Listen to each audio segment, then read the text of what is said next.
Thank you, Excellency. Always glad to serve you. Come on, get inside. This is 6 yet. It's almost. Get in.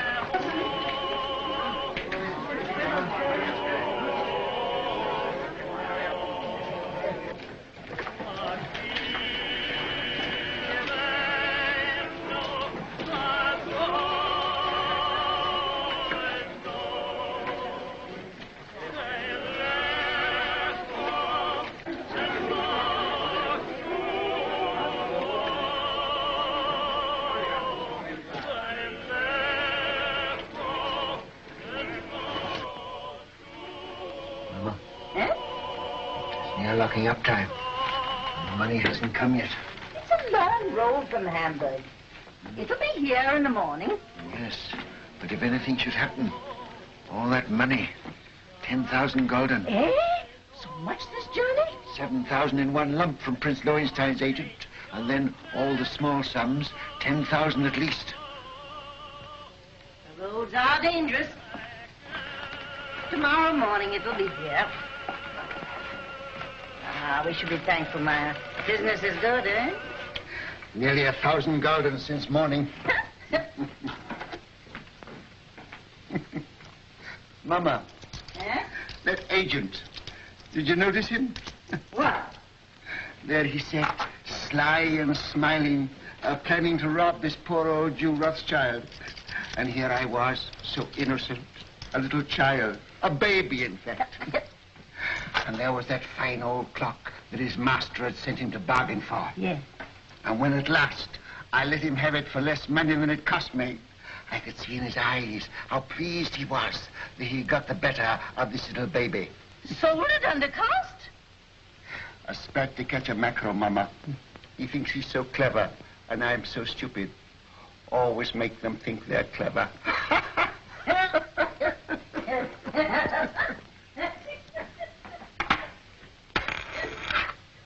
Mama! Eh? I've been robbed. Maya!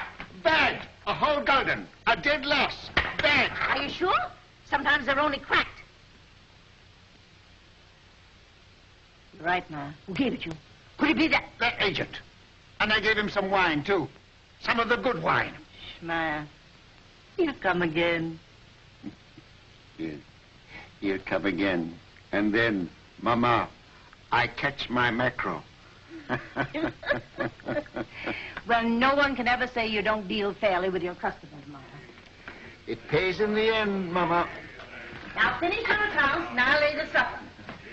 All right, Mama. Shan't be very long now. The roast is almost done. Smells good. Huh? Looks good, too.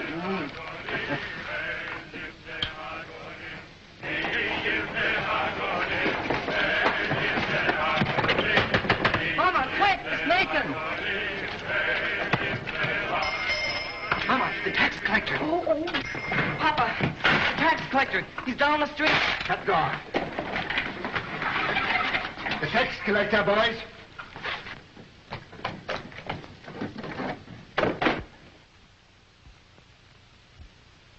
Mama, put away the silver. I have.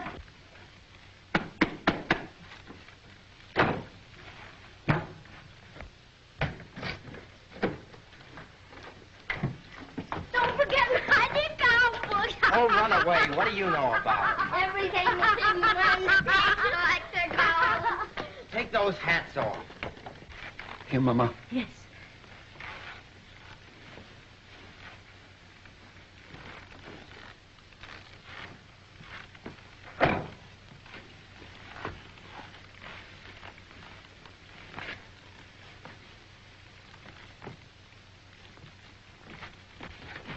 Hurry up, Carl. Come up, James. Over the fireplace. Remember, no deal for the last 5 days. Understand? Yeah, Father. Are you hungry? Not so very. Then look hungry. Look hungry. Ansel Solomon, you remain below. Mama, hide the roast.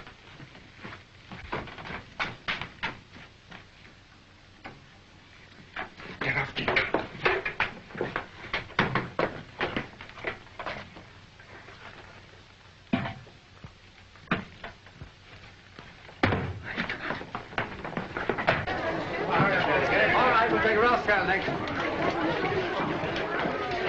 Mama, take your sewing and sit there. Nathan, find me. Nathan, take your hands out of your pockets. Open up, Jew.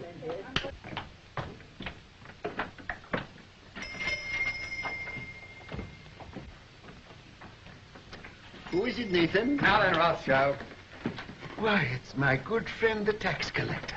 bring out your account book. Certainly, sir. Here it is. I was just looking over it. Things are very bad. I was saying to my poor wife, Gudella, this is our friend, the tax collector. Never have I known such a bad month. No. For 5 days, not one garden have I seen. Customers come, yes, but they don't buy. No. And no one's traveling these days, so my exchange business is worse than nothing. I shall soon starve. Starve, eh? Huh. Something smells good. One of our neighbors must be having a roast. Close the window, Mama. What do you take me for? Now bring out the real books. Real books? Why, Excellency, I don't understand what you mean. Rothschild, you're doing more business than any Jew in Jew Street. You're going to pay 20,000 gulden.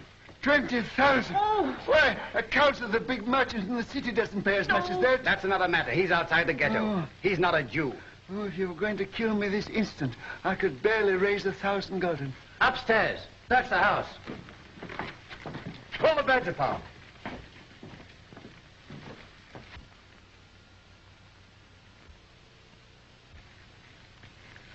Well, I might perhaps raise 2,000 gulden. Very interesting. Oh, that. Nathan, lift up the trap door for the gentleman. Just some old stock. We have a little wine down there. Not very good wine, I'm afraid. Good wine costs money. But no account books, no gold, no jewels, I suppose. Jewels. I've had to give up dealing in jewels long ago. It needs capital. Shall I lead the way? You follow. At a distance.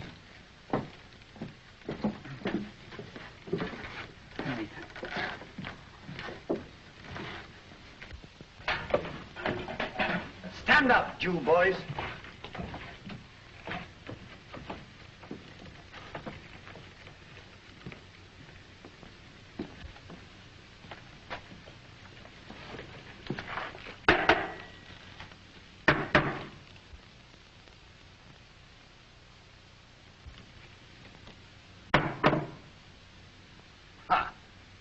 Wine. Fill up a cup. But that screen, Excellency. Do as I say. Oh, it had wine in it after all, eh?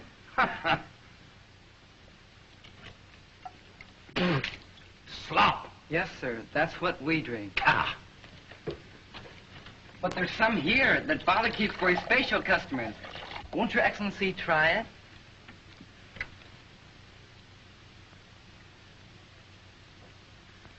Ah.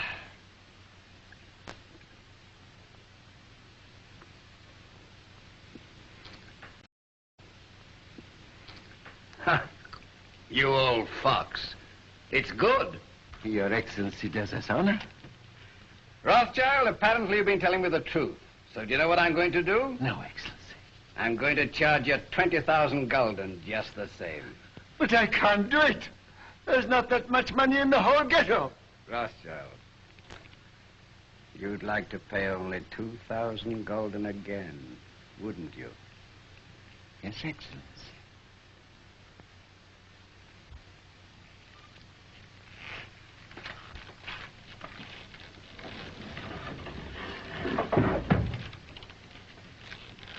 Now, what would it be worth to me if I put you down for 2,000 this time? A very handsome present for Your Excellency. Say, 1,000 gulden. Talk sense, Rothschild. I want 10,000. Would you leave me and my family penniless? With a great deal of pleasure. Come now. Well, perhaps 3,000 gulden, but that's the limit, the actual limit. I'll take 6,000.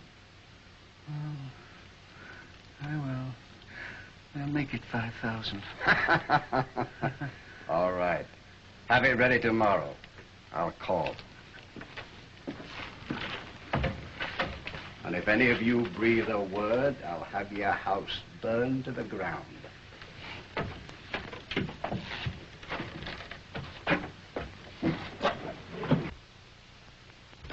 Boys, you did well. Nathan, you're a smart lad. That wine, Mama, you should have seen him. And after all, a 5,000 gulden isn't as bad as it might have been. No. But it is bad to have to pay away 5,000 gulden. Not as bad as having to pay away 20,000, Father. 6 o'clock, all Jews inside. That way all night. Come on, let's get out of this den of... What? Shall I go after him? I'll let him go. Mr. Rothschild! Mr. Rothschild! What's the matter? What's happened? The man who was bringing your money from Hamburg has been waylaid by the tax agents outside the city. What? They heard he was bringing the money to Jew Street. They might have killed him, but he got away. He got away with the money? No, they got it, Mr. Rothschild. They got the money. All of it? Yes, all of it. You hear that, Mama? You hear that, all of you? 10,000 gulden. Our money that we worked for. Why doesn't the Almighty strike them dead? Papa, don't get excited. It's bad for you. Listen, you are young. Your lives are before you. You've got to fight. Fight for yourselves. Fight for our people. Mama, I have to cheat the tax collector before my own children. Do you think I want to do that? I live honestly. I trade honestly. I want to be honest with them. But they won't let us. We are Jews, taxed to death. Forbidden to learn a trade, forbidden to own land. They keep us in chains. They send men here to rob us. So work and strive for money. Money is power. Money is the only weapon that the Jew has to defend himself with. Oh, Mama!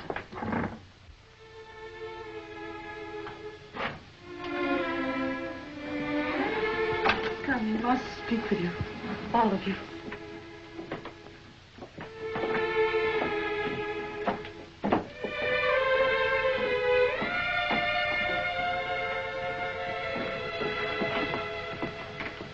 We're here, Papa. All of us. My sons, when I go, I leave you in your mama's care. She is wise, far wiser than I, and good. Do always as she says, and you will grow rich. Come closer.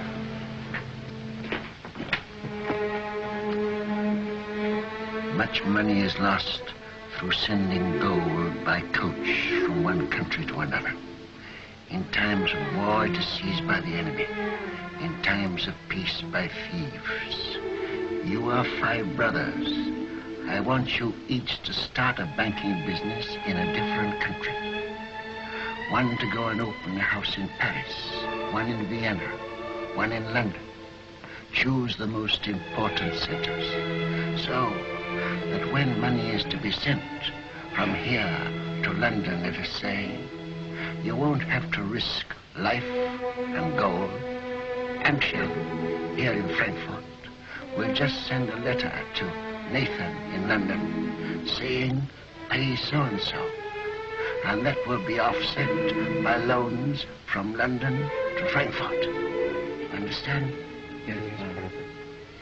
In your day, there will be many wars in Europe.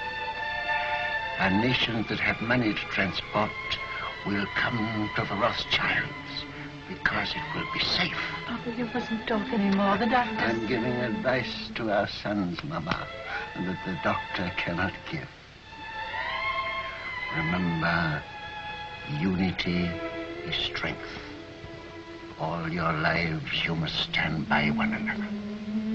No one brother must be allowed to fail while another brother succeeds.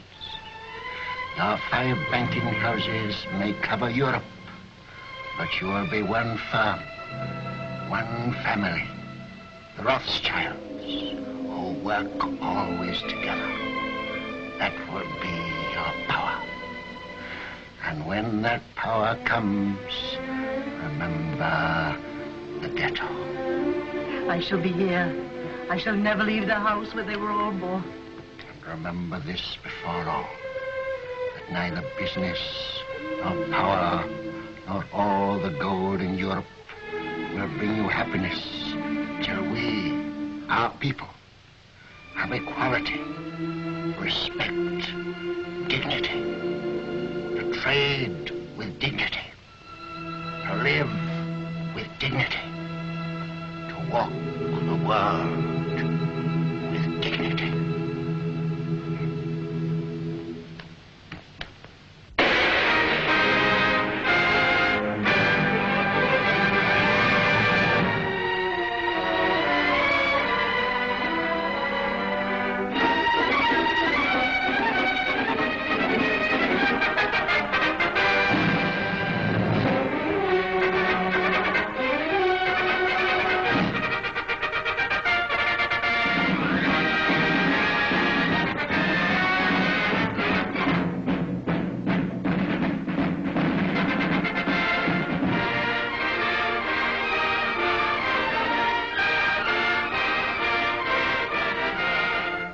If Napoleon is to be beaten in the East, we must have 15 million florins immediately, and more later.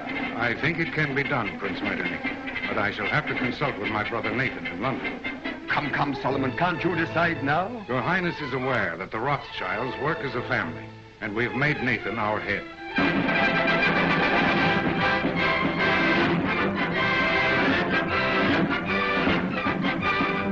The Rothschild. There can be no peace in Europe as long as Napoleon controls Italy. 16 million ducats as soon as possible. If your Highness will keep the utmost secrecy, I will endeavor to obtain the consent of my brothers.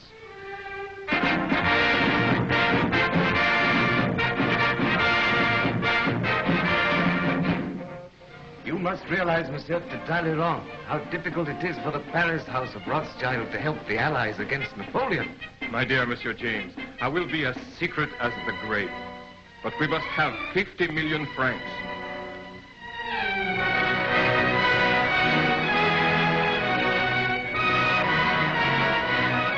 Your visit honors our house, Count Ladras. Quite aware of that answer, Rothschild. I wish no one to hear of it. Only necessity brings me here. The armies of Napoleon are already in Prussia. We've got to have 5 million gulden. Drive them out. I will consult my brother. Ah, that's nonsense. It is an unbreakable rule, Your Excellency. The House of Rothschild never participates in a deal of this importance without the approval of all the partners. When that is impossible, my brother Nathan in London is permitted to make a decision.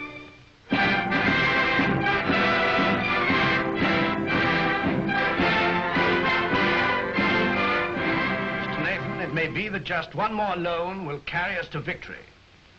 You've been most generous, you and your brothers too. And I can assure you, sir, that His Majesty fully realizes that the House of Rothschild has already contributed 10 times as much as any other banking house in Europe. Captain Fitzroy arrived this morning from Wellington's headquarters, and he's told me how much the General appreciates what you've done. Lord Wellington's language on the battlefield can't be repeated, sir. But I've heard him declare that he wouldn't swap any one of those 5 Rothschilds for any 5 of Napoleon's brigade. May I tell the Prime Minister you agree to one more loan? You realize, gentlemen, that the Allies are drawing on us throughout Europe? It's money that wins wars. It's money that makes wars. With £5 million, we can hold Napoleon at bay. Mr. Harris, tell the Prime Minister I decline to raise £5 million to keep the Allies fighting Napoleon. I'm sorry. But you can tell Lord Wellington that the 5 Rothschilds will let him have 10 million if he'll guarantee to smash Napoleon. Oh, excuse my hat, gentlemen.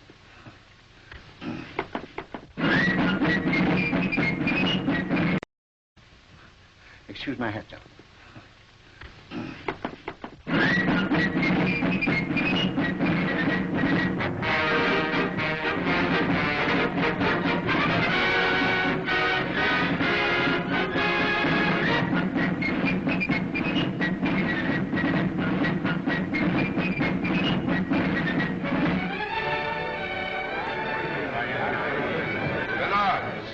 Gentlemen, once more England is to her greatest soldier.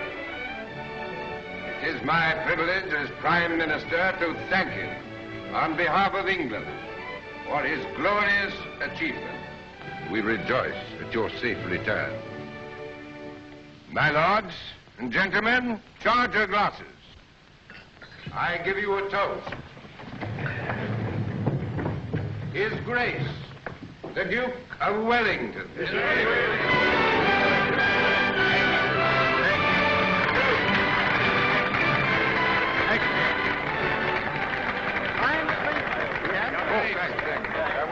Well, that's over.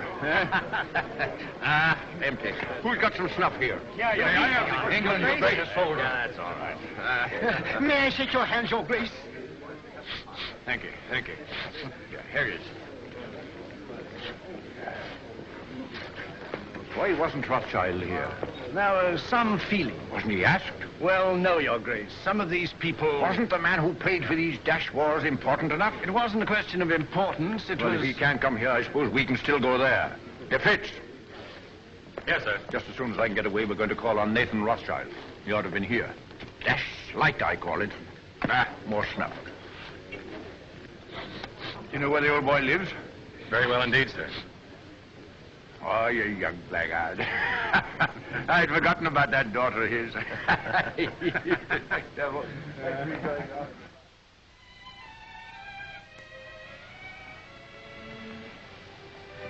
Darling. No, I'm not sorry. Not in the least. Neither am I. Just I've been trying to tell you for a long time. I've wanted to kiss you. Yes, I know that.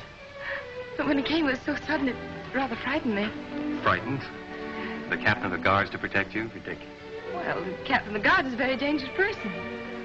Only to his rivals. You know, you're a very conceited young man. Hmm? You haven't even asked me if I loved you. Well, don't you? Yes, I do. I love you more than anything else in the world.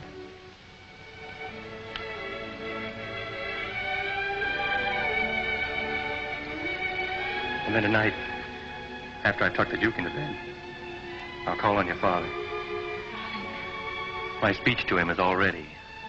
I've rehearsed it not less than 1,000 times. To trees at night, to guns, even to horses. I haven't gotten a refusal yet. I'm afraid it's not as simple as that. Some of those horses were pretty difficult customers. It's no use, darling. You're just dodging the real reason. You're being sweet and thoughtful again. But you're not making me forget that you're a Gentile and I'm a Jewess. Think of the shock to our families. This is no longer a family matter. Spitz and Julie.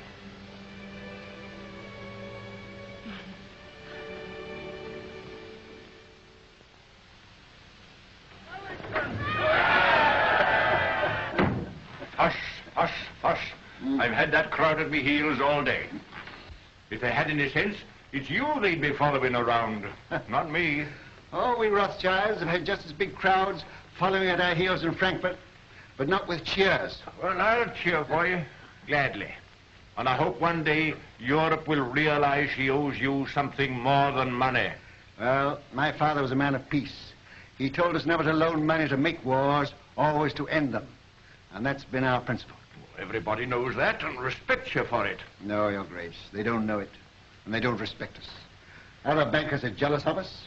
The man in the street thinks we're just Sherlocks, and Europe hides its head for shame because it borrows from the Jews. I suppose you know it's that Prussian fellow, Count Lederans, that's responsible for that rot? I know. He hates me and all my race. He's a proper jackass, Rothschild, and he ought to be hanged. I must admit that the same happy thought has occurred to me more than once. You know, it's a danger having a man like that in authority. Always making enemies. Well, yes, that's a danger, as they may need us again. What do you mean?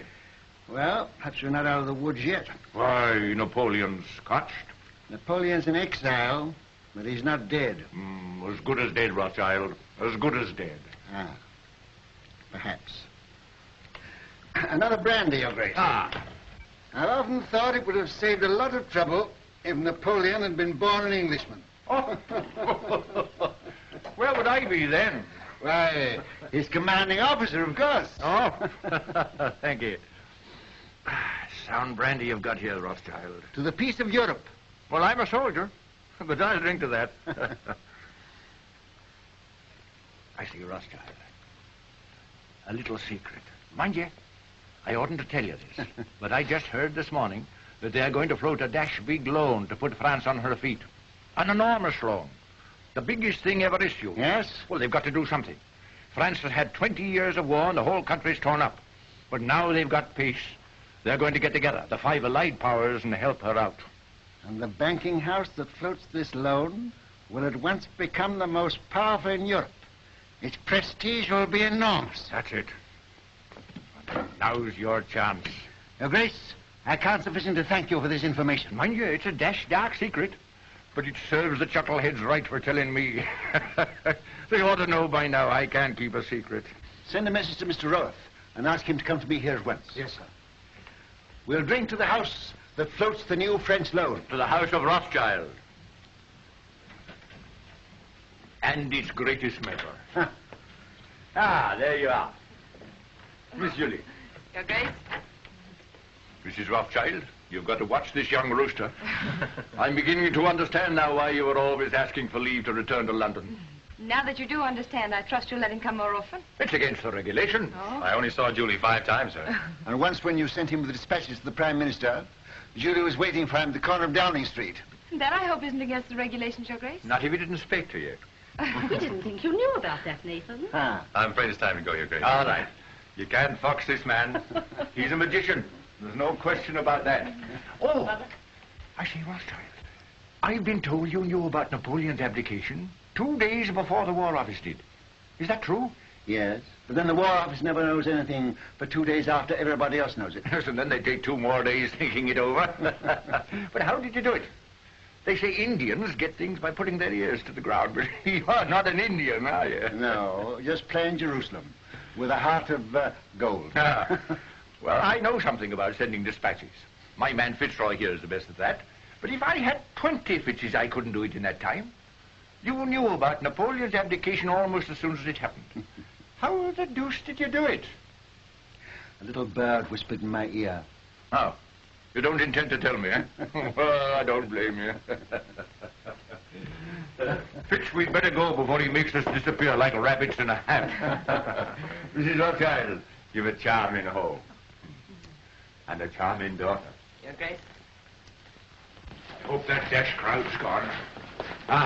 Thank you. Are they still there? And this is the man who faced the Grand Army. Hush, here. Fitzroy. Yes, sir. Brandy before the charge, always. There's military tactics for you. There's a young man who'll be a general someday. Thank you. Well, goodbye, Rothschild. And remember, it's a dash dark secret. 1,000 thanks, Your Grace.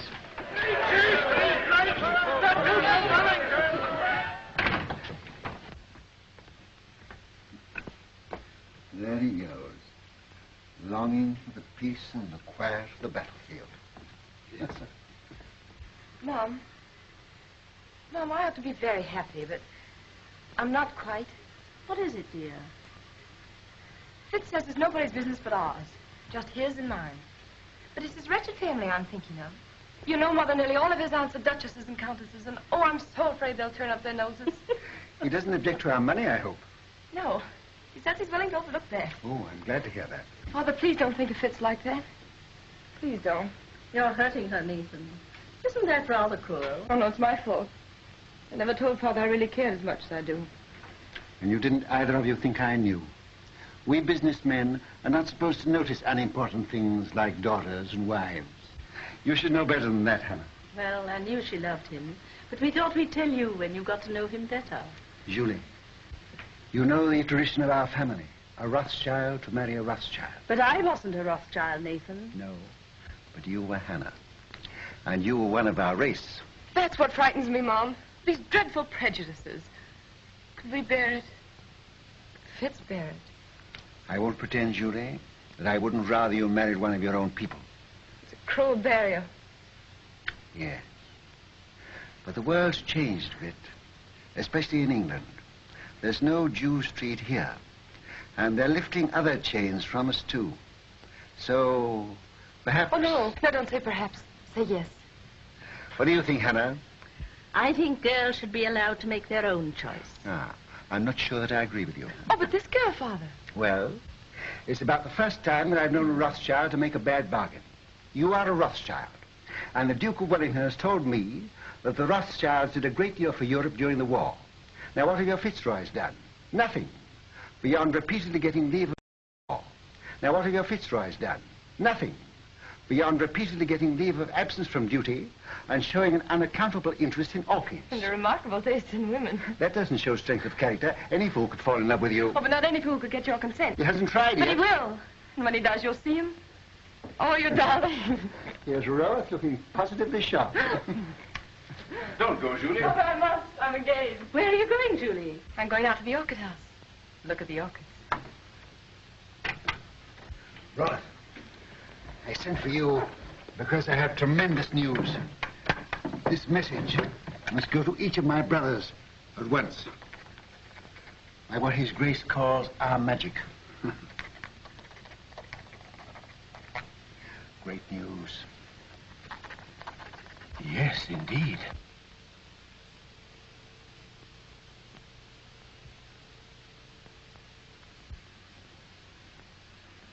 Let me have the earliest possible dates on which all private loans can be recalled. Give instructions to grant no more private loans until further notice. I must know at once the exact extent of our available capital. The most important deal the House of Rothschild has ever attempted.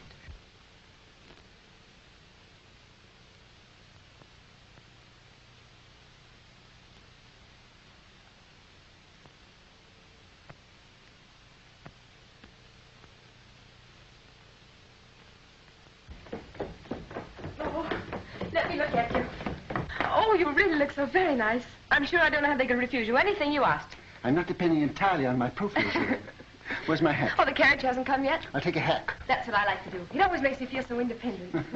Sure you won't let me put a little perfume on your handkerchief? Quite sure. You're so calm. Aren't you excited at all about getting this great loan? Who'll be there? Representatives of all the big banking houses in Europe. Baring will be there, of course. And the ministers of the countries interested, I suppose. I suppose so. Legrand representing Prussia, Metternich from Austria, and the rest of them. Still, you feel pretty sure, sir, don't you? Sure of half of it, anyhow. I have private information that ours was the best bid. The largest loan in history. You know it's the proudest day of your life. The proudest day of my life happened 30 years ago. I shan't draw an easy breath. Don't worry. When I say that no other banking house in Europe can match our bid, I'm not guessing, I know. And now where's my hat? On your head, I believe. Where it should be. Where it shouldn't be in a lady's presence. I beg your pardon. To Downing Street and victory. Goodbye. Goodbye, Father. Good luck.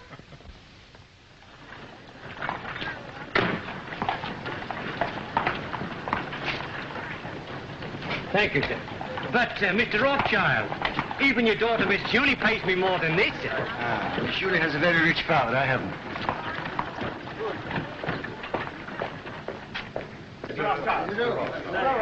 Mr. Gameler. Mr. Rothschild. How do you do? Very well, sir. How are you, Rothschild? Hello. Am I too early or too late? Early. They're still in the conference room. My lords and gentlemen.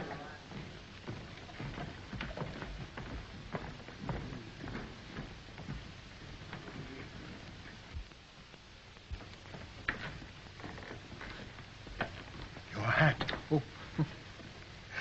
Thank you, Mr. Baring. The meeting is called to order.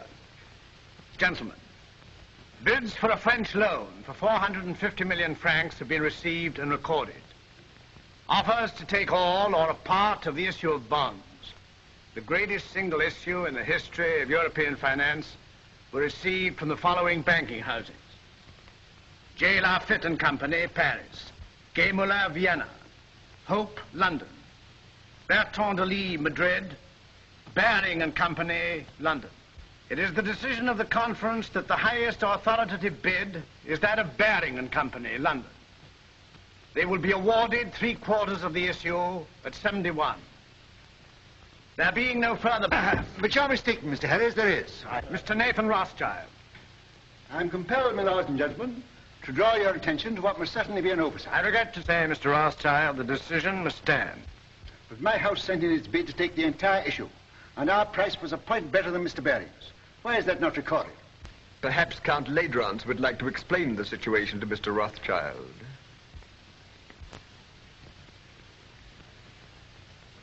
Your Excellency. Your bid was received, Mr. Rothschild. But to put it as delicately as possible, it was thrown out, shall we say, on a technicality. A technicality? What am I to understand by that? You are at liberty to give my statement any interpretation you choose. You mean, in brief, I am a Jew? Likewise, in brief, I do. Gentlemen, I must accept your decision. But since Count Ladrance has been frank enough to admit the reason for our exclusion, I venture to advise him that these attacks on my race are ignorant and futile. He may strike and strike again. A Jew falls, 1,000 are wounded, but the race lives on. But unfortunately for His Excellency, we are evidently eternal.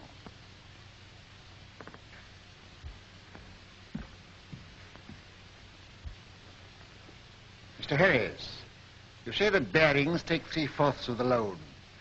May I ask who takes the other 1/4? That is being taken up by Count Ladrance, Prince Metternich, Count Talleyrand. I see. A family party. Good day, gentlemen. Your luck is out, Mr. Rothschild.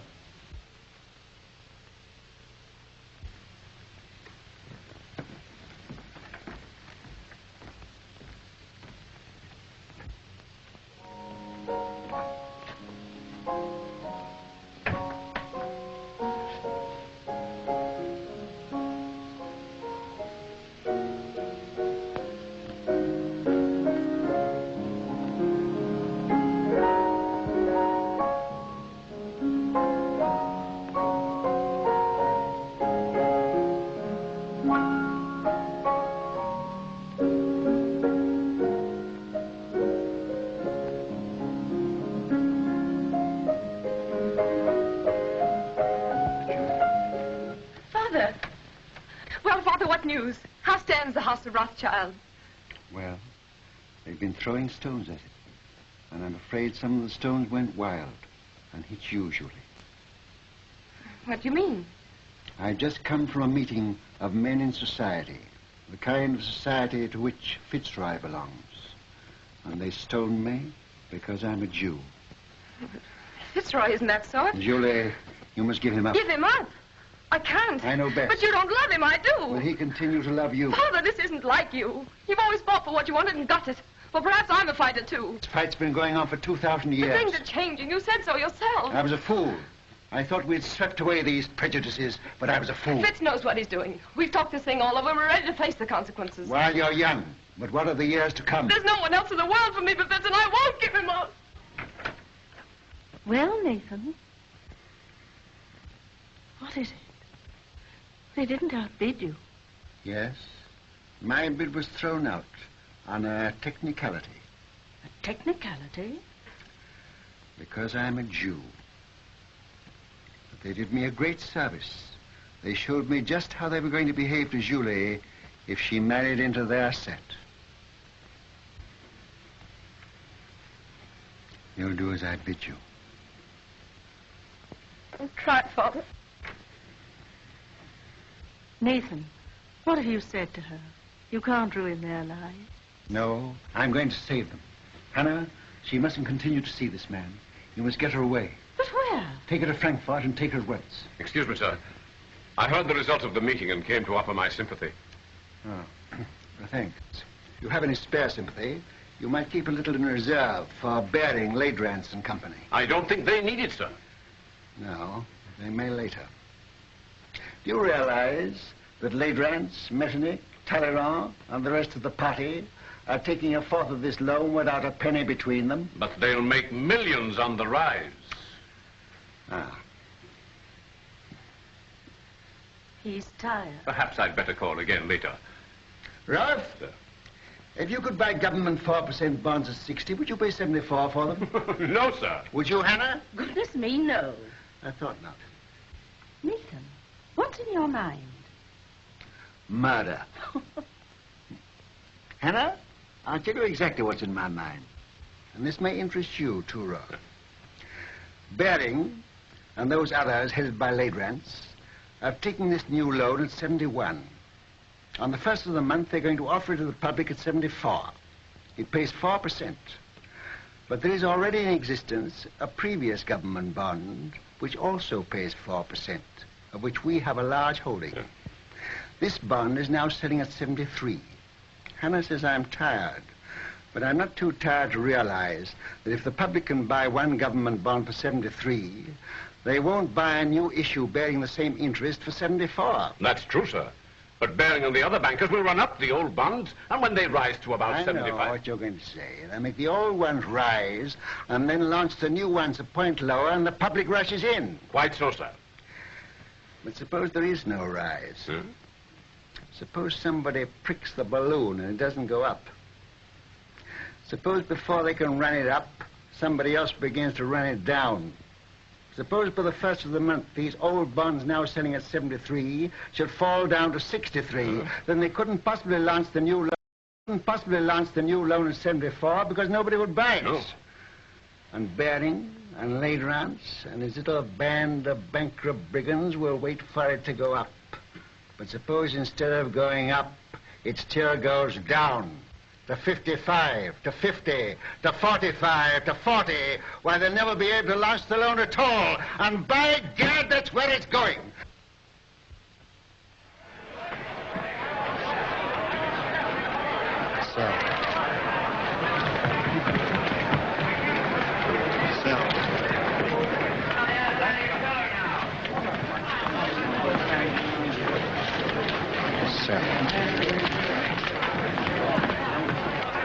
Look at Rothschild. You'd think he was selling apples instead of government bonds.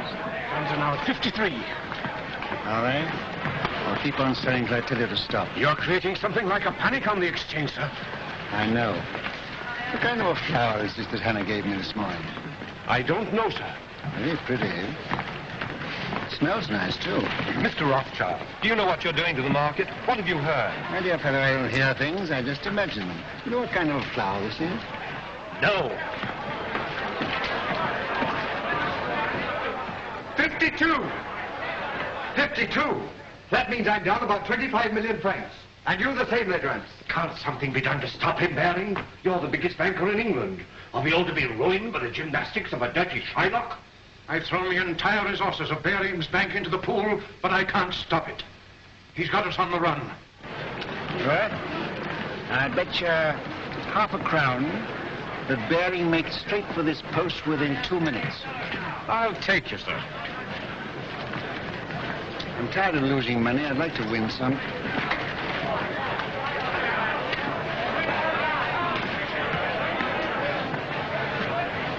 You're a magician, sir. Here he is. Mr. Rothschild, I don't have to tell you this is nothing less than slaughter. You know my position. I'm responsible for this new issue at 71, and you're making it impossible for me to put it on the market. We are both bankers. You knew I ought to have had a share of this loan. Why did you shut me out? Certain pressure was brought to bear on me. Ha! Ladrans. Well, yes. And let Ladrans speak for himself. All right, Mr. Baring. I'll come. I'll follow you.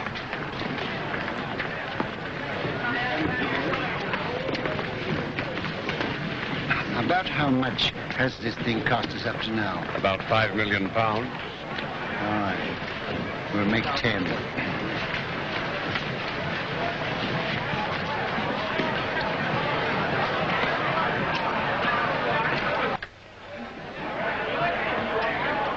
I hope I haven't kept you waiting, gentlemen, because I know you must all be very busy. We sent for you, Rothschild, to make you an offer. You resent being left out of this loan. Mr. Baring, as you know, holds 3/4 of it. He is prepared to part with half of that to you. Will that satisfy you? What about the other quarter? That, as you know, is held by us. Oh, yes, you bought it at 71. Well, we're responsible for it. You bought it at 71. It was allotted to us. And not against your will, I hope. Certainly not. So you bought it at 71. What do you mean, bought it? Can you pay for it at 71? You know perfectly well that no one is prepared to pay in full for an entire issue. Well, you're prepared to pay anything. Could you have stood a 10-point drop? No. You took it for a rise. You're financially irresponsible, the whole lot of you, except Mr. Berry. Well, I know just how much money you've got, each one of you. And if I like to hold down the market till after the first of the month, and I can, you're all ruined and dishonored, including Bering's Bank. Now, I'll rescue you on one condition. That you pass me the entire issue at 68. That's impossible. Now, what excuse can we offer to the public? Just say it was found necessary. On what grounds? Oh, on a technicality. No. Very well. Wait, please. We have to deal with Mr. Rothschild. Under the circumstances, I consider his offer a generous one. And as the head of the House of Bering, I insist on Mr. Rothschild's terms being accepted. What? Are you going to take it off our hands, Rothschild? That's uncommon good of you. Hey, Countess Road. Are you also on the preferred list? Yes, but I much prefer to be off of it. Well, we've no choice. I accept. I say yes without hesitation. Complete Rance? Very well. To save time, I had this little contract drawn, which I shall ask you gentlemen to sign.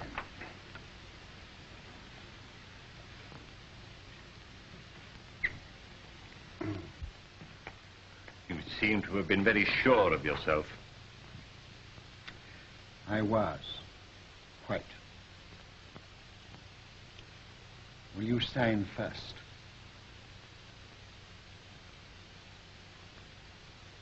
$49.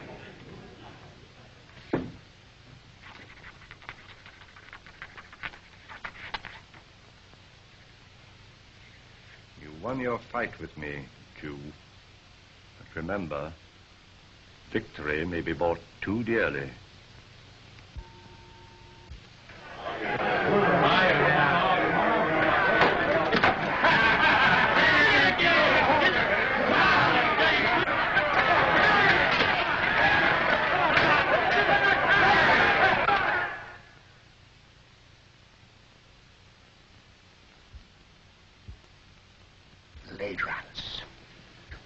What are you going to do, sir? I'm going to Frankfurt.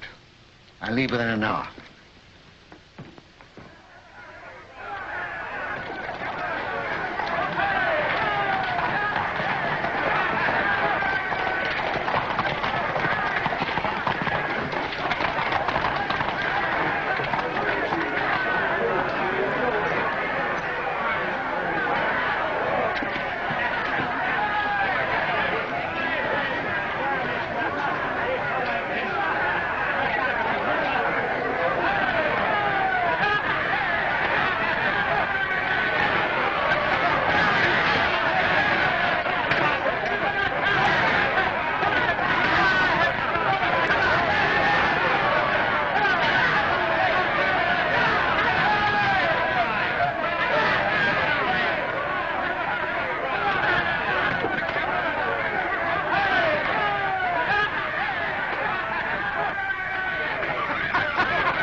You know the doctor's doing everything he can for you. Yeah. You must remember, Mrs. Rothschild, you are 88 years old, and I can't make you any younger.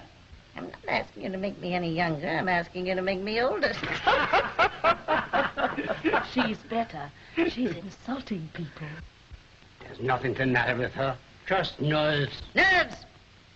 Do you think I'm afraid of that rabble? I've had 88 years of this, and I'm not dead yet. But we want you to come away with us for a few months. You're not safe here. I was born here, and I'll die here. And that won't be soon, either.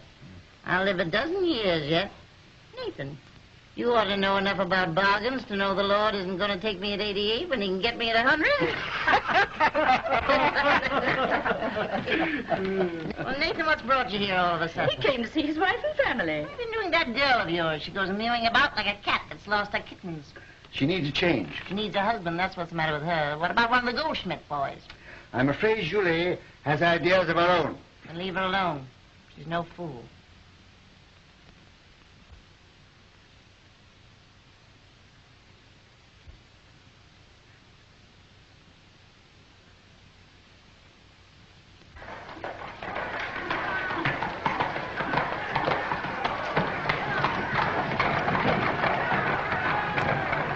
Can you tell me which is the Rothschild house? Yeah.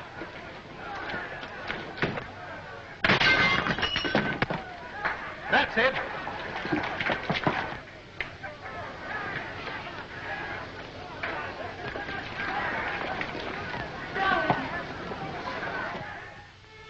What's the use of our pretending? I don't pretend to Father. He knows exactly how I feel. But you see, darling, he's determined, too. Did you know we can't give each other up? Sending you away from me only makes matters worse. Did you tell him you'd give me up? I told him I'd try. I don't seem to be trying very hard, do I?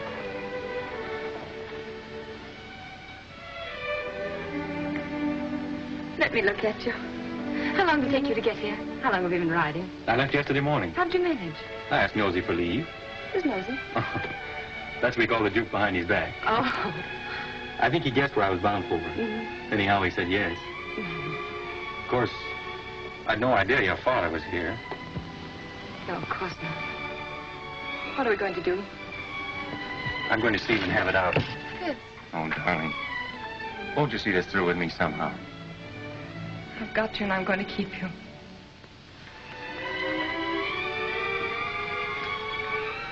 Then will you be very brave?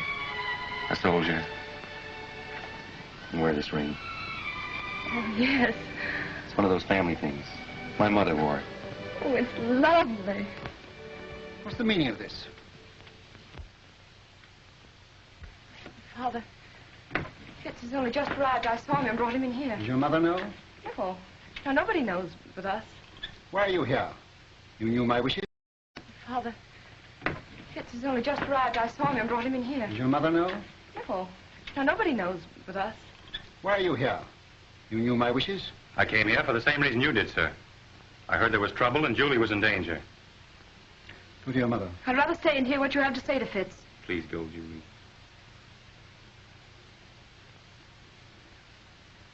It's no use, Father.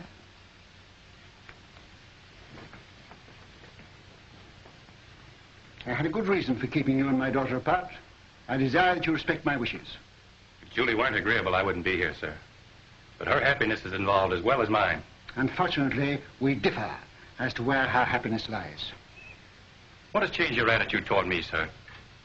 Captain Fitzroy, I doubt whether there's a single man in London today who would suspect me of being a sentimental fool, which apparently I have been. But fortunately, I have a certain amount of common sense, which sometimes comes to my rescue. You'll please understand that your attentions to my daughter are objectionable to me. What is your objection? You're not of our race. That's an objection I think you might have raised a great deal earlier, I sir. was a sentimental fool. Walk through this ghetto. Go into the Jewish quarter of any town in Prussia today, and you'll see men lying dead. Julie's people killed by your people for but one crime, that they were Jews. Now do you understand? I'm sorry, sir, but I still love Julie. Julie is a Rothschild, and she'll not marry without her father's consent. Good day.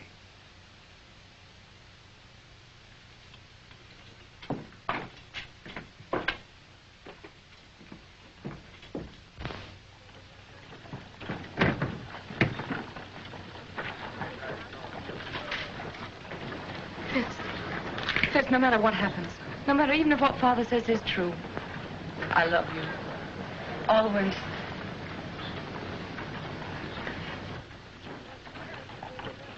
The Jews of Prussia know that this uprising is the direct result of your quarrel with Ladrans, and that has made them bitter against you.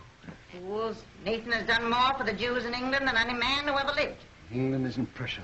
Ladrans has his agents everywhere. They spread lies and propaganda. You've got to put the screws on. Money is the only screws we have.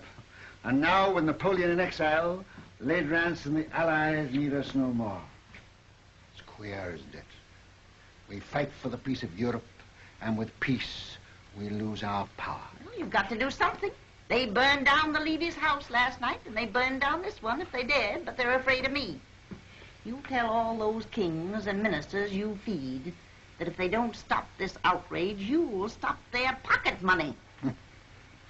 If I thought Ledrans would listen, if I thought I could make him call off his dogs, I'd go to him. But now, don't worry, Nathan, and make yourself sick. The Lord isn't going to desert us. So take a rest. Leave the work to him. If there was only some way you could handle Ledrans. For the sake of our Jewish people, I think you should go to him, Nathan. Grovel at his feet. All right. If you think so, I'll go. He must have his price, and whatever it is, I'll pay it.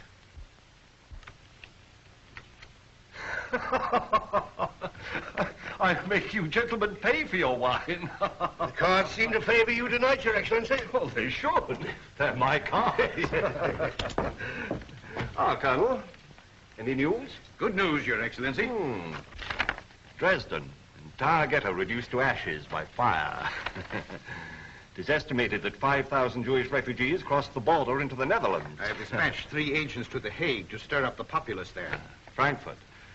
The citizens stormed the ghetto and fired 2 houses. A serious pogrom was prevented by the arrival of the Civic Guard. Who ordered out the Civic Guard? The Burgomaster, but he won't interfere again. We've explained Your Excellency's campaign. That's splendid news, Colonel. I have still better news for Your Excellency. Yes? Nathan Rothschild is in Frankfurt. He arrived from London last night.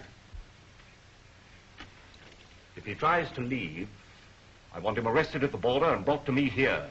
Yes, Your Excellency. Upon what grounds? Make your own grounds. Yes, Your Excellency. The House of Rothschild. The house with the red shield. I'll make it red.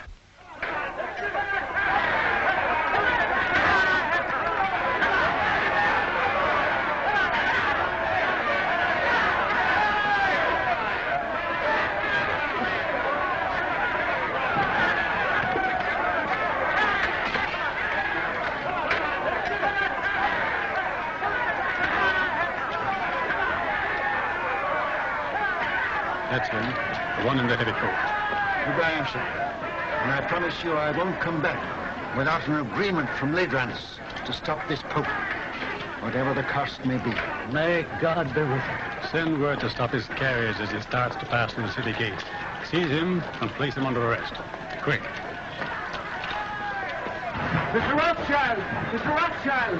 What is it, Schumann? This message just arrived at the office, sir. It's from Mr. Nathan. Me? Yes, sir.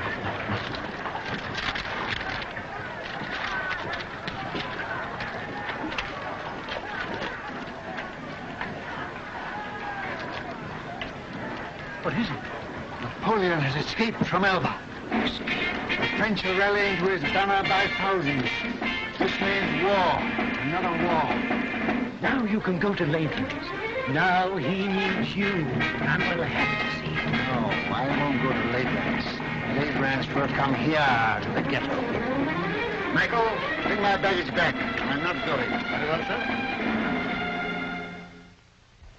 Of course, Wellington, I'm Prime Minister, but you're the idol of the people. My dear fella, I'm going to retire quietly to the country, surrounded by me dogs and me books and... Yes? For His Grace. Ah, for me, eh? Will you excuse me? Yes, yes, yes. Ah! That blasted little Corsican is back. What? Ledrans. I gave orders not to be disturbed. It's important, sir. Word has just reached us. Napoleon has escaped and is in France mobilizing his army.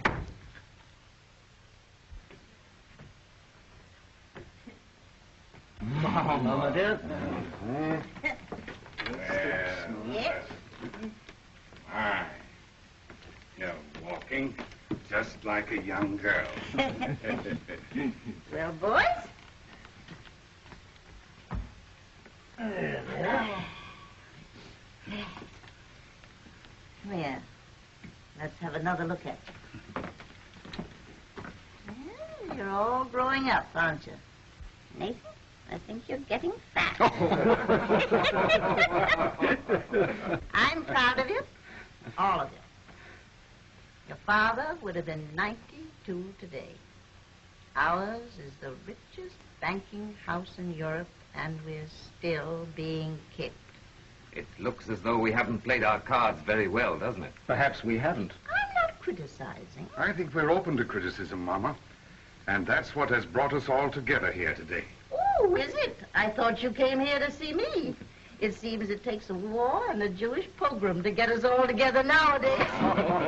Now, that's not fair, Mama. You know we Well, always don't come. let's waste time in compliments.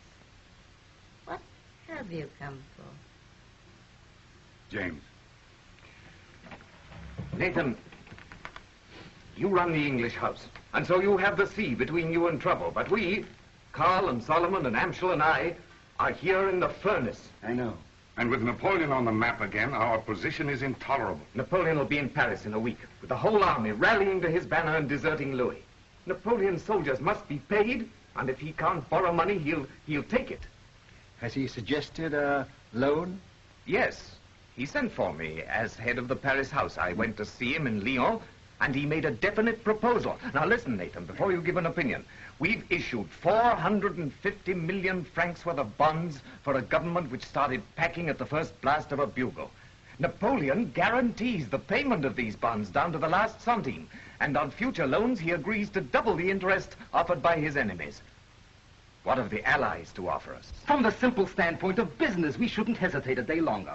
A refusal to support Napoleon means not only the probable loss of a murderous sum, but James's Paris business, my Naples business, will be wiped out like that. And Amschel's and Solomon's are in great danger. It's no longer a question with me. We should support Napoleon. As far as I can see, the Allies seem to be under the thumb of a tyrant from Austria and a scoundrel from Prussia. Metternich and Leidrans. Mama has said we are still being kicked. And she's right. For a quarter of a century we have stood with the Allies. And apart from what we've got out of it personally, houses, fine clothes, carriages, as Jews, we are just where we started. In the Jew street, waiting for the change to be put up. I agree with the others. We've got to transfer our support to Napoleon and start over again with him. Well, son?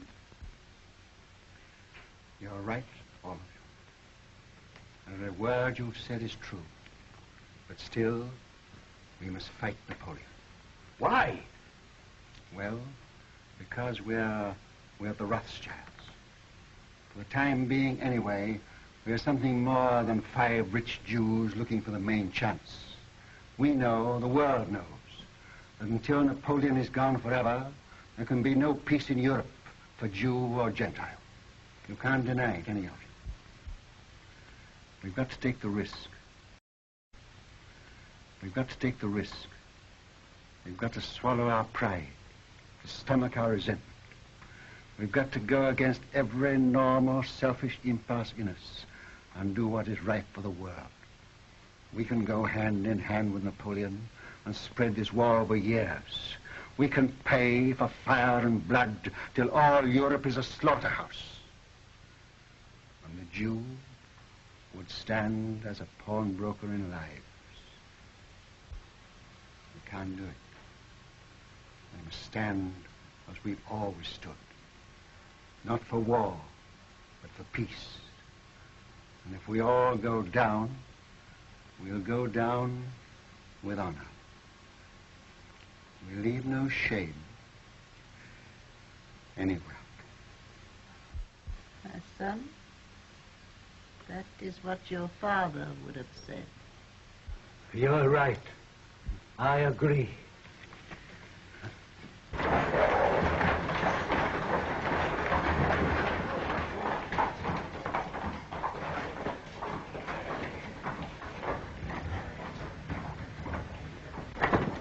The house with the red shield, Your Excellency.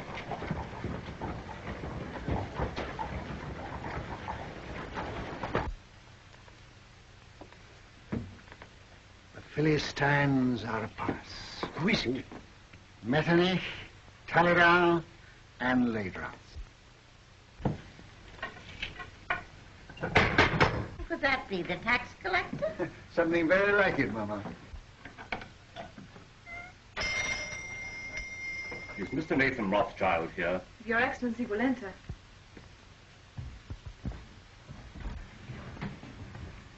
Lords, this is a great pleasure. But how did you find your way? The Duke of Wellington was kind enough to supply us with a guide, Captain Fitzroy, who has, I believe, been here before. Won't you come in? My brothers and I were speaking of you only this moment. Prince Metternich? I won't burden you with introductions, except perhaps to my mother, who was startled by your arrival. She thought you were the tax collector, Count Ledrans. Welcome to our ghetto. You will forgive this unexpected visit. Certainly. We were expecting it. Then we may assume you know precisely why we are here. Not the precise amount, but approximately. May I congratulate you on your brilliant son, Madame Rothschild? Yes, I'm told I'm the mother of half the loans in Europe. I am here at the request of the Duke of Wellington and the Allied governments. In that case, my brothers, too, are interested. Won't you sit down? We will not intrude very long. Well, you're chained in at 6. Speaking for myself, I admit that I come as a penitent. We've not always treated you quite fairly, Nathan, and now, frankly, we need you. You should join Wellington on the field of battle.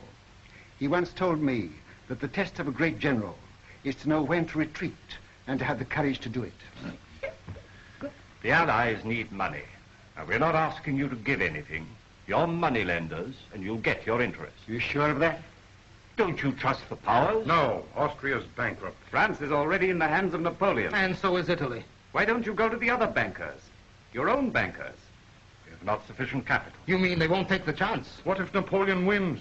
I suppose there must be a certain amount of risk in your business. No, we ask security. What security can you offer us? Ah, then don't say you're not asking us to give anything. You're asking us to give a great deal. I see no reason for prolonging this meeting. As you say, we are moneylenders, not philanthropists. We do it for profit. You may as well know that Napoleon has offered us twice as much as you can promise us, and we've decided to take his offer. Gone over to the enemy, eh? I must admit, I'm amazed. How will Napoleon get the money to pay you? Steal it. But that's not our business. I always thought you stood for peace. For 20 years, we've been supporting the peace of Europe. Now we're thinking of the peace of our own people. The Jews? Yes. Napoleon will give us our freedom. That's why we are for Napoleon.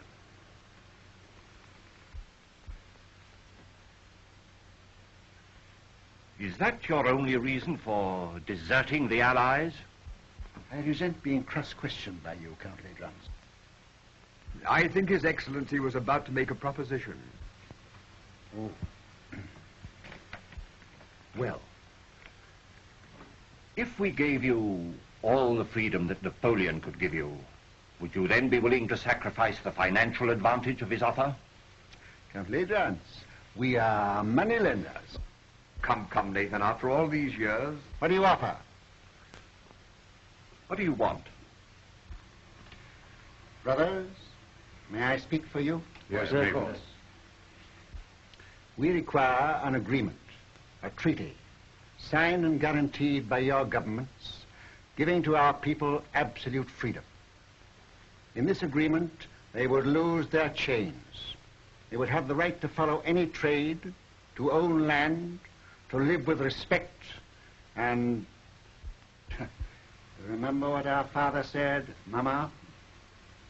To walk the world with dignity. I fear we will have to lay that before our respective governments. You are your respective governments, and you know it. The day this agreement is signed, the resources of the House of Rothschild will be at your command, and not before. Very well, we accept.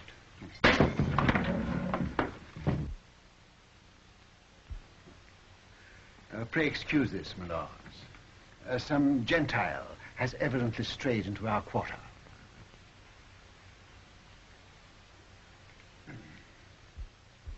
Goodbye, Granny. Goodbye, my precious. Goodbye, dear. Who's got my hat? Oh, here you are, Father. James. Father, I'll go out of the carriage with Michael. All right, my dear. James, it's of vital importance that we should have first-hand news from the field of battle. Somebody to be close to Wellington's troops. Whom can we trust? In time of war, nobody. What about you? Will you do it? Yes. And I'll get word to you every day. Of every move they make, the instant they make it, and always by the usual method. Mama? I'll come to the door with you. Oh.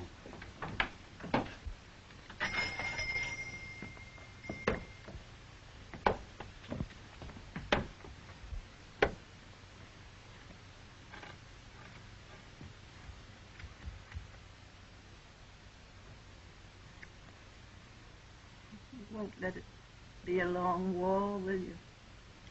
It shall be just as short as our money can make it.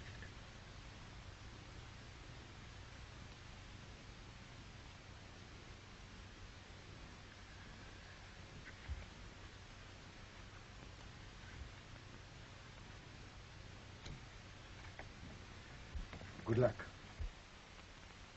Goodbye, Mama.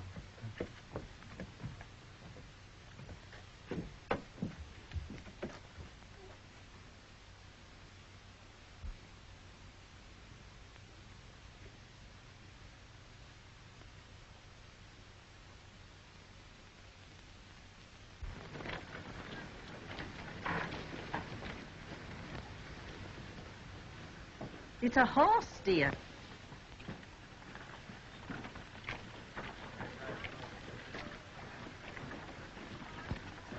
This time I'm here by command of the Duke of Wellington, sir.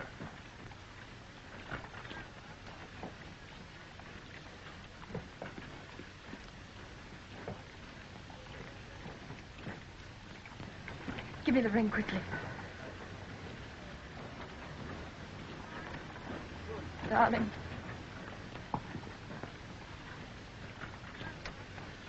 Well,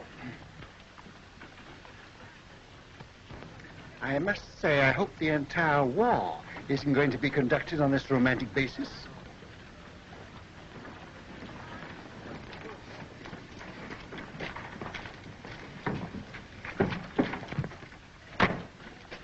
Seven Fitzroy, I give Napoleon 100 days, no longer. If at the end of that time you're still alive, and you seem to be the type of young man that can't be killed, you can come and talk to me in London. Thank you, sir. I shall count the days.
Nathan, the Times says there's a rumor that the stock exchange won't open today.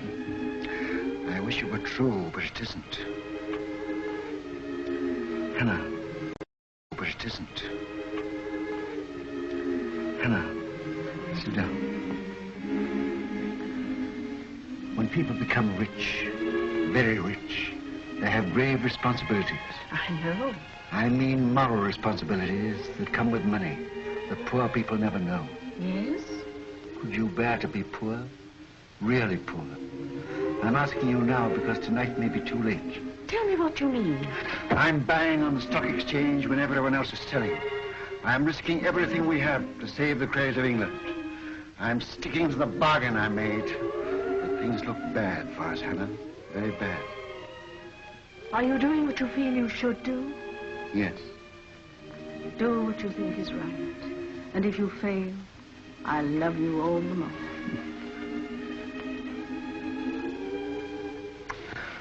And whatever happens, with your love and your flower in my buttonhole, I'll still be the richest man in the world. Father, Mr. Ross brought a message. May we hear it? It just came, sir. I thought you should have it before going to the exchange.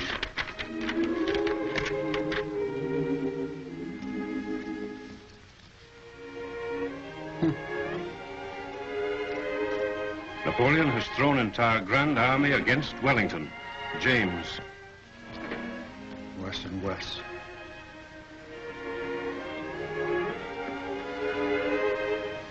Poor shoe lady. These are hard times for young lovers. Father, you said you gave Napoleon 100 days. This is the 100th day. Fitz hasn't come back to me.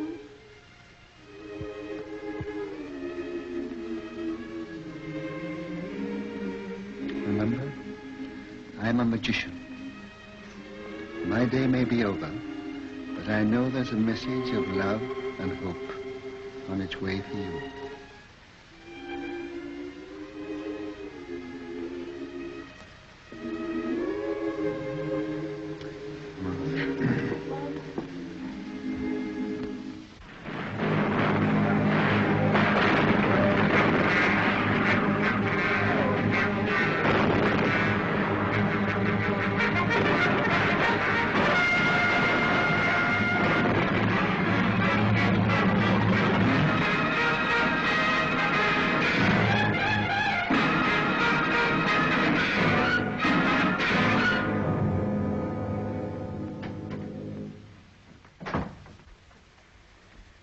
Am I to continue to buy? Yes. But it's sheer suicide, sir. Buy. Support the market. But we can't possibly keep it up, sir. How long? It's 2 hours to closing time. Can't hold on for 2 hours. Then stop this insane buying. No. I made a deal with Ladrans and the rest, and I won't go back on my word. Buy till we break. But do you realize, sir, that you're holding more than any man ever held in the history of the stock exchange? We've picked our horse. We'll back it till it drops. But here are messages from your brothers begging you to hold back. You're alone in your judgment. Are you blind? Where will Europe be if England is bankrupt? And if I can't hold the market, England's credit is gone. But no one man can hold a nation's credit single-handed, Mr. Rothschild. One man can try. I'm fighting in the only way I can fight, with money. I'm giving all I've got to give for the peace of Europe. And whatever other Englishmen do tomorrow, I buy today. Mr. Rothschild, forgive me, but while rumors reach the exchange that Wellington has been defeated. It can't be true. I should have heard long ago. We owe so much to you. Will you do one thing more? Come and show yourself on the exchange. They say you're ruined and dare not face the music. There's a wild panic. Your presence may steady the market. I'll come.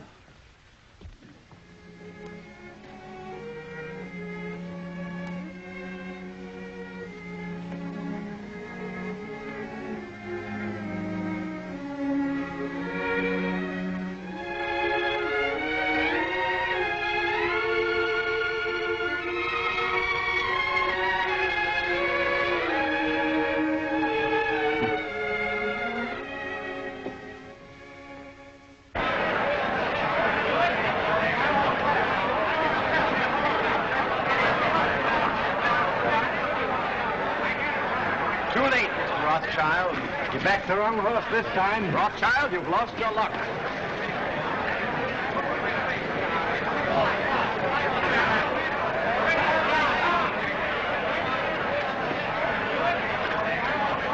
Michael. Buy.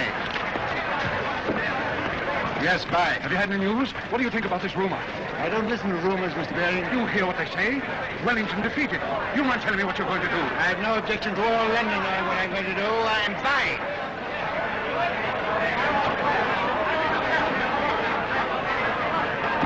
Mrs. Rothschild asked me to give you this. Did she come here to the exchange? So? Yes.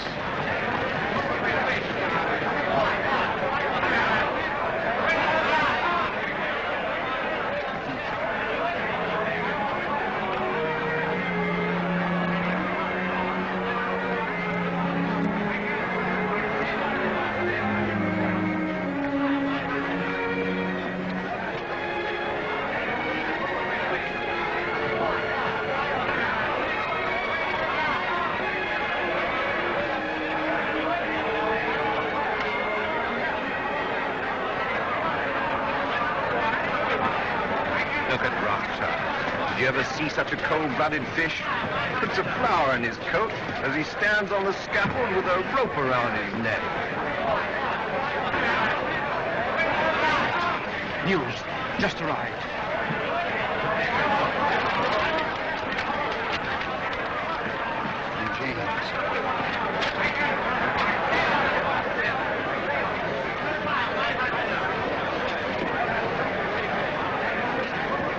Wellington victorious at Waterloo.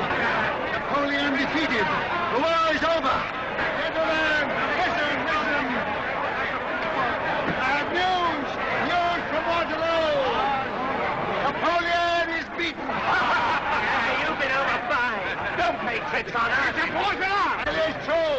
Wellington has won at Waterloo. Where? How did you get the news? Yes, how did you get the news? I carry a pigeon.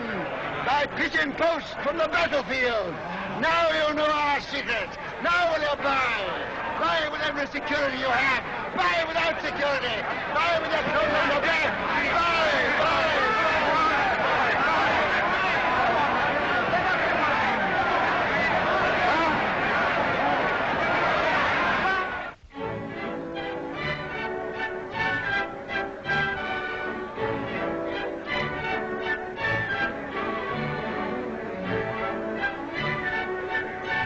Rothschild, do tell me how it feels to be the richest man in the world.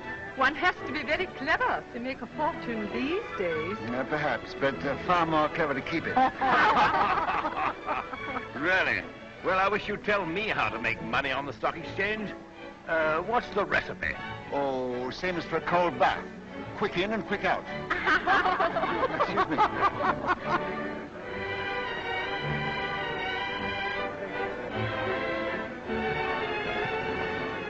Take your hands out of your pockets. Hannah.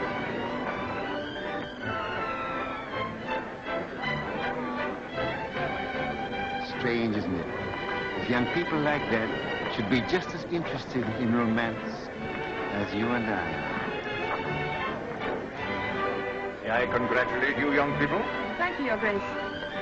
Nathan, you're worried about something. Yes, Hannah, I am. I'm confoundedly worried. What is it? Well, Mr. Rothschild, my congratulations. Harry, George, just the man I wanted to see. I'm very worried. Which knee do I kneel on when I go before His Royal Highness?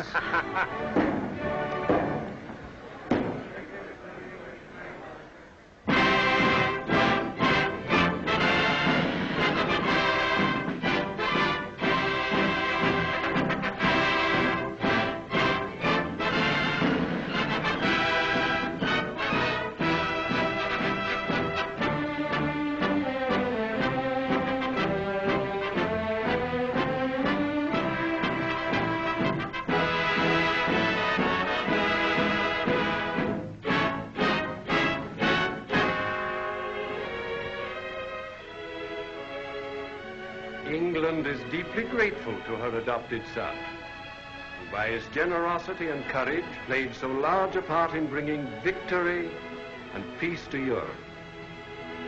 His loyalty never wavered. His faith in England never faltered. To England he has brought nothing but honor. And for England, we thank you, Baron Nathan Rothschild.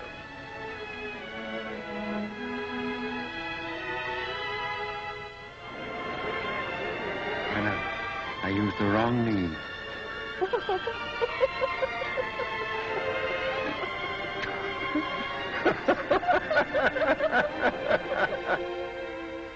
To trade with dignity, to live with dignity.